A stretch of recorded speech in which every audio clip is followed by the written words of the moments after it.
সাথে ক্যান্টনমেন্টের ক্যান্টনমেন্ট এলাকায় গানম্যান নিয়ে প্রবেশকে কেন্দ্র করে সেনা সদস্যদের সঙ্গে তর্ক বিতর্কের ভিডিও সামাজিক যোগাযোগ মাধ্যমে ভাইরাল হওয়ার ঘটনায় দুঃখ প্রকাশ করেছেন জামায়াতের সংসদ সদস্য প্রার্থী ডাক্তার খালিদুজ্জামান। তিনি আসন্ন জাতীয় সংসদ নির্বাচনে ঢাকা ১৭ আসন থেকে প্রতিদ্বন্দ্বিতা করছেন। ভাইরাল হওয়া ভিডিওতে দেখা যায় ক্যান্টনমেন্টের ভেতর দিয়ে গানম্যান সহ প্রবেশের চেষ্টা করলে দায়িত্বরত সেনা সদস্যরা তাকে বাধা দেন।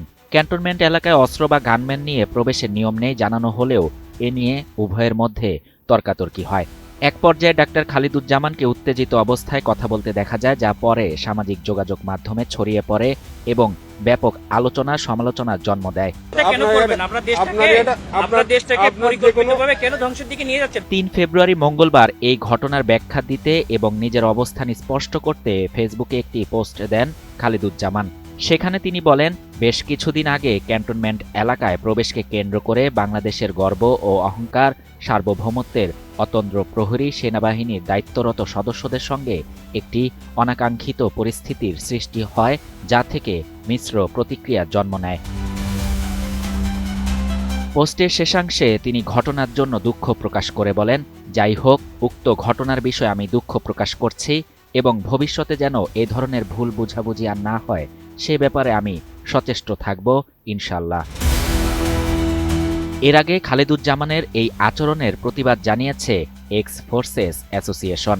সেই সঙ্গে এমন আচরণ ও মন্তব্যের জন্য আগামী ২৪ ঘণ্টার মধ্যে প্রকাশ্যে ক্ষমা না চাইলে তাকে ক্যান্টনমেন্টে অবাঞ্ছিত ঘোষণার দাবি জানিয়েছিল সংগঠনটি। সংগঠনটির প্রেসিডেন্ট অবসরপ্রাপ্ত লেফটেন্যান্ট কর্নেল সাইফুল্লাহ খান সাইফের প্রেরিত এক বার্তায় বলা হয়, এক্স ফোর্সেস অ্যাসোসিয়েশন গভীর উদ্বেগের সঙ্গে লক্ষ্য করেছে খালিদুজ্জামান ক্যান্টনমেন্টে প্রবেশকালে দায়িত্বপ্রাপ্ত নিরাপত্তার সদস্যদের দ্বারা অস্ত্রসহ প্রবেশে বাধাপ্রাপ্ত হলে তিনি অত্যন্ত উগ্র আচরণ করেন এবং সেনা সদস্যদের উদ্দেশ্যে কুরুচিপূর্ণ ও অবমাননাকর মন্তব্য করেন। এ ধরনের বক্তব্য ও আচরণ সামরিক বাহিনীর মনোবল, মর্যাদা এবং রাষ্ট্রীয় শৃঙ্খলার উপর সরাসরি আঘাত। এক্স ফোর্সেস অ্যাসোসিয়েশন এই ঘটনার তীব্র নিন্দা ও প্রতিবাদ জানাচ্ছে।